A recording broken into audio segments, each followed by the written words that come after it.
అదే RTV app వార్తల్ని క్షణాల్లో చదివే అవకాశం ఉంటుంది. ఒక న్యూస్ పేపర్, ఒక టెలివిజన్ ఛానల్ మీ చేతుల్లో ఎప్పుడూ ఉంటాయి.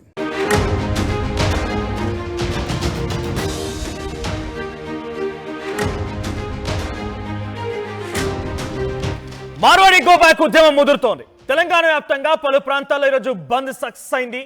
అయితే మరోవైపుగా మార్వాడిల ఫిర్యాదుతో రాత్రి డీజీపీకి కంప్లైంట్ ఇచ్చారో లేదో, రాత్రికి రాత్రి అర్ధరాత్రి సమయంలో తెలంగాణ క్రాంతి పృథ్వీరాజ్ని, శ్యామ్ని అరెస్ట్ చేశారు పోలీసులు. ఇక వివిధ పోలీస్ స్టేషన్లకి గంటల తరబడి, గంటకో పోలీస్ స్టేషన్ చొప్పున ఇప్పటికే 5-6 పోలీస్ స్టేషన్ కూడా తరలించినట్టు తెలుస్తోంది. సో తెలంగాణ వ్యాప్తంగా పలువురిని హౌస్ అరెస్ట్ కూడా చేశారు. అయితే మనతో పాటుగా ఉదయం నుంచి ఇప్పటికే 4-5 పోలీస్ స్టేషన్లు తిరిగి చివరికి మరెక్కడో తెలుసుకుందాం. ప్రస్తుతం మనతో పాటుగా పృథ్వీరాజ్ గారు లైవ్లో సిద్ధంగా ఉన్నారు. పృథ్వీ గారు నమస్తే అండి. సో ఎక్కడ పోలీస్ స్టేషన్లో ఉన్నారు? ఇప్పటికే 4-5 పోలీస్ స్టేషన్ తిప్పుతూ తిరుగుతున్నట్టు తెలుస్తోంది. గంటకో పోలీస్ స్టేషన్ చొప్పున మారుతూ ఉన్నారు. ప్రజెంట్ ఎక్కడున్నారు?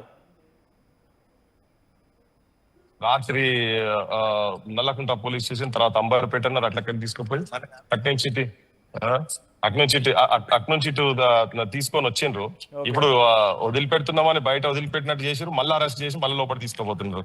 ఈయన ఏమో మంత్రో మరి నిజంగా కూడా ఈయన మా సోపతి చేసినప్పుడే తాగపోయేది కానీ ఇప్పుడు తాగుతుండేమో తెలియదు. పెగ్గుకు ఏమైనా ఆలోచనలు మారుతున్నాయేమో ఈ హోంమంత్రి కమ్ ముఖ్యమంత్రికి అర్థమైతలేదు. కానీ బయటకు వచ్చిన తర్వాత మళ్ళీ తీసుకుపోయి ఇప్పుడు మళ్ళీ అరెస్ట్ చేసిడ. ఈవెన్ జర్నలిస్టులు తీస్తుంటే కెమెరాలు పెట్టి రికార్డ్ చేస్తుంటే కూడా ఈ వాక్కును తొక్కే తీరుగా వాళ్ళని పట్టుకొని కూడా లోపలికి గుంజుకపోయేటట్టుగా చేస్తున్నారు. జర్నలిస్టుల మీద కూడా వాళ్ళు ఇప్పుడు దాడి చేసిన కాడికి వచ్చారు పోలీసు వాళ్ళు. మరి ఏం ప్రజాప్రభుత్వమో ఇది ఏందో మాకైతే అర్థమైతలేదు. ఏంటి ఇన్ని పోలీస్ స్టేషన్లు మారుతున్నాయి, గంటకో పోలీస్ స్టేషన్ చొప్పున ఎందుకు మారవలసి వస్తుంది? అసలు మీకు అరెస్ట్ వారెంట్ లాంటిది ఏమైనా చూపించారా? నోటీసులు ఏమైనా ఇచ్చిరా? నోటీసు లేదు, అరెస్ట్ వారెంట్ లేదు, మన్ను లేదు. ఉట్టిగా వచ్చిండు దౌర్జన్యంగా సివిల్ డ్రెస్ లో. అది మీ దాంట్లో కూడా ప్లే అయినాయి. రాత్రి ఆ విజువల్స్ కూడా మీకు వచ్చినాయి. ఫస్ట్ ఒక టీం వచ్చింది, సెంట్రల్ జోన్ కి వెళ్ళి వచ్చినామని చెప్పిండ్రు. వాళ్ళు వచ్చిన తర్వాత మళ్ళా వాళ్ళకు నేను చెప్పిన, అరే నేను లేనే ఇంట్లో, నాకేం సంబంధము, నేను ఇక అంటే నేను ఉల్టా అసలు వీళ్ళు ఆ భాష తెలంగాణలో అంతా 1000-2000కు సంపాదించగానే తాగి పండుకురంటోళ్ళని వాళ్ళని అరెస్ట్ చేయాలి. ఇక్కడ మనోభావాలను గాయపరిచే విధంగా ఇక్కడ కొట్లాడుతున్నటువంటి రజాకారులను, ఇక్కడ జనాలను కొంత ఒక మతానికి సంబంధించినటువంటి వాళ్ళు ఊంచింది తింటారు అని చెప్పన్న వాళ్ళను అర్బన్ నక్సలైట్ గా ఇక్కడ ప్రజల గురించి కొట్లాడుతున్నటువంటి వాళ్ళని బ్రాండ్ వేసేటోళ్ళను వాళ్ళని పట్టుకొని వాళ్ళనేమో బయట తిరుగుతున్నారు. వాళ్ళకేమో డీజీపీగా వాళ్ళది ఆదరణ దొరుకుతున్నది. మా ఓటర్లనేమో ఈ ప్రాంత విముక్తి కోసం సర్వం మొత్తం దారపోసి ఇక్కడ పోరాటాలు చేసి తెలంగాణ విముక్తి పోరాటంలో కీలక పాత్ర పోషించినటువంటి మా నాటోని తీసుకొచ్చి పోలీస్ స్టేషన్ ఇప్పుడు రాత్రి 12:30కు మరి ఆయన లెక్కను మేమైతే సంచులు మోసుకుంటూ అరెస్టులు కాలేదు. ప్రజాస్వామ్యాన్ని అపహాసం చేసే విధంగా ఆయన ప్రవర్తన ఉండి ఆయన చేసిండు, ఆయన అయింది అట్లా. ఆయన ఇంటికి పోయినప్పుడు ముఖ్యమంత్రి రేవంత్ రెడ్డి, ఇప్పుడున్న ముఖ్యమంత్రి రేవంత్ రెడ్డి ఆయన ఇంటికి రాత్రి పూట పోయి చేస్తే మీరు రాత్రి పూట ఎట్లా వస్తారో, ఆడోళ్ళు ఉండరా ఇంట్లో అని ఆయన భార్య కూడా మాట్లాడిన మాటలు కూడా మనకి ఇప్పటికీ ఆ విజువల్స్ ఉంటాయి. కానీ మాకు ఇండ్లు ఉండరా, మా ఇంట్లో మాకుండరా?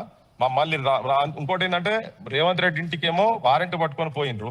మరి మా ఇంటికి వారెంట్లు లేవు, ఏం లేవు. మాఫ్టీలు వచ్చి తీసుకొని పోలీస్ స్టేషన్లకు తీసుకొని పోయినరు. మరి ఇది ఎక్కడి ఏం ప్రజాస్వామ్యం? మీ రాహుల్ గాంధీ మీరంతా కలిసి చేతులు పట్టుకొని తిరుగుతురు కదా రాజ్యాంగం. ఇది ఏంటన్నట్టు మీరంతా డ్రామానే కదా, నీది డ్రామా, మీ రాహుల్ గాంధీ డ్రామా. ఇక్కడ నీ రాజ్యాంగం ఘటనకు సంబంధించి అక్కడ దాడికి పాల్పడ్డ వారిపైన కేసులు నమోదు కాలే, అరెస్టులు కాలే.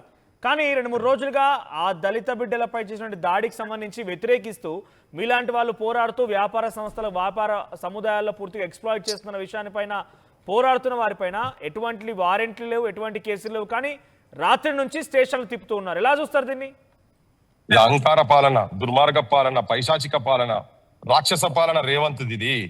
ఆయన చాలా దురహంకారము తలకాయకి ఉన్నది. అందుకే ఆయన కిందున్న జర్నలిస్టులను కూడా చెంప మీదకి వెళ్ళి కొట్టాలనిపిస్తున్నది ఆయనకు. పాపము ఆయన చాలా పెద్ద మాటలు మాట్లాడుతా ఉన్నాడు. సో అది అహంకారం అనేది తలకెక్కింది. ఒక నియంత లెక్క తన వ్యవహరిస్తున్నాడు. ఇంకా నాకు తెలిసి ఏమనుకుంటున్నా అంటే, నేను ఆయనే వాళ్ళ మావైనడో మా ఊళ్ళతో సోపదలతో అన్నాడట, మరి రేవంత్ రెడ్డి సంగతి దొరకలేదు, జయపాల్ రెడ్డి అంటే ఆయన అన్నాడట, మా రేవంత్ సంగతి దొరకలేదు. ఒక పెద్దవాడిని చెప్పిన ముచ్చట ఇది నేను చెప్తున్నా. రేవంత్ దొరకలేదు, 10 కేసీఆర్ గారితో ఒక రేవంత్ రెడ్డి నాయన అని అన్నది ఈయన రుజువు చేస్తున్నట్టు అనిపిస్తుంది నాకు. కేసీఆర్ కన్నా 10 అంతలు పెద్ద నియంత లెక్క కనబడుతున్నట్టయితే ఈయన ప్రవర్తనలో ఉన్నది. ఈ 9 సంవత్సరాల పృథ్వీరాజ్ ఎప్పుడు అరెస్ట్ చేయలే.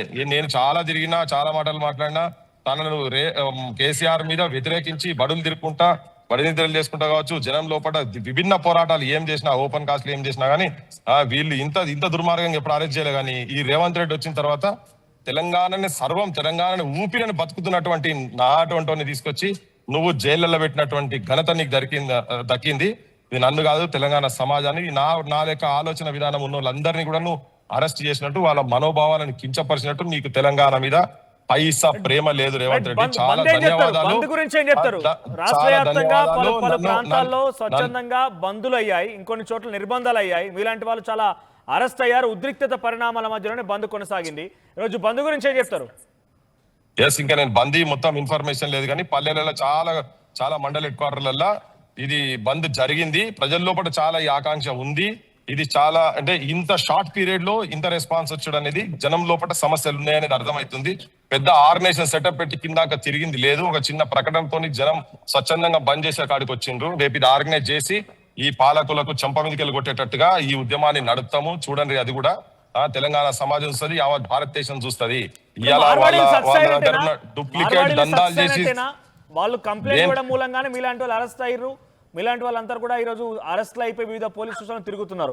సో ఇక్కడ ఇంకా వాళ్ళ పైరేవులు, వాళ్ళ పైసల కకృతికి ఈ రాజకీయ నాయకులు ఇటువంటి కొన్ని మాకు చిన్నవి జరుగుతాయి అంతే గానీ ఇవి మా పోరాటాల భాగమే. వీటికి మేము భయపడేది ఏం లేదు. మేము తప్పు చేసి పోలేదు, సంచులు మోసి పోలేదు. మేము ఈ పోలీస్ స్టేషన్లకు సంచులు మోసి రాలేదు. మేము మా తెలంగాణ ప్రజల ఆత్మ గౌరవాన్ని, మా అమరుల ఆకాంక్షలను కాపాడేటువంటి ఆటలో మేము వచ్చి ఈ పోలీస్ స్టేషన్ లో పోయారు. వాళ్ళ చావు కన్నా పెద్ద త్యాగం కాదు మాది ఇదంతా. మమ్మల్ని రాత్రి పూట పెట్టినావు, కాకపోతే మాకు ఇంకా కసి ఇంకెక్కువ పెరుగుతుంది. చాలా ధన్యవాదాలు రేవంత్ రెడ్డి గారు. మీకు తెలంగాణ ప్రజలను మిమ్మల్ని విశ్వసిస్తే నువ్వు ఒక పెద్ద విశ్వాస ఘాతకునిగా నువ్వు మిగిలిపోయినావు. నువ్వు ఇవాళ మేము చెప్తాం, మేము కూడా రేపటి నుంచి పోయి ఎవరి వాస్తవాలు ఈ రోజు కూడా ఆర్టీవీతో కొంతమంది మార్వాడీలతో మాట్లాడినప్పుడు కొంతమంది మాత్రమే ఈ బంద్లో లేకపోతే రకరకాల ప్రయత్నాలు చేసి కుట్రలు పండుతున్నారు. అలీబాబా 40 దొంగల్లాగా వాళ్ళంతా ప్రయత్నం చేస్తున్నారని చెప్పి ఒక స్టేట్మెంట్ ని పాస్ చేశారు. దొంగల ముఠ వాళ్ళది, అనేటోళ్ళది దొంగల ముఠ. ఇప్పటిదాకా మేము ఇంత మొత్తుకుంటున్నా కానీ గోకుల్ చాట్ లో మళ్ళీ కంప్యూటరైజ్డ్ బిల్ రాలేదు. దొంగలు ఎవడు? ప్రభుత్వంలో ఉన్నాడు దొంగ. ముఖ్యమంత్రిని కూడా చెప్పినాం కదా, వాళ్ళందరూ మరి వాళ్ళు చేయాలి కదా. క్యాష్ ట్రాన్సాక్షన్స్ ఎందుకు జరుగుతున్నాయి? ఇప్పటికి కూడా నువ్వు హైదరాబాద్ లో వాళ్ళ దుకాణాలకు పోతే క్యాష్ ట్రాన్సాక్షన్ జరుగుతున్నాయి. ఆపాల్సిన బాధ్యత ఎవరు? దొంగలు ఎవరు? 40 దొంగలు వీళ్ళు కలిసి అక్కడికి వెళ్ళి వచ్చినటువంటి వాళ్ళు. ఈ బిలియనీర్లు 40% దేశంలో బిలియనీర్ల గుజరాతీలు ఎట్లయితే ఉన్నారో వాళ్ళకు సంబంధించినటువంటి వారసులే ఇక్కడ ఉన్నారు కదా. ఈ అలీబాబా 40 దొంగలు వీళ్ళు, మళ్ళీ ఈ ముఖ్యమంత్రులు అందరూ కలిస్తే 400 దొంగలు అవుతారు. ఒకవేళ మా మీద అట్లా మాట్లాడితే మేము ఇట్లా మాట్లాడాల్సి ఉంటది.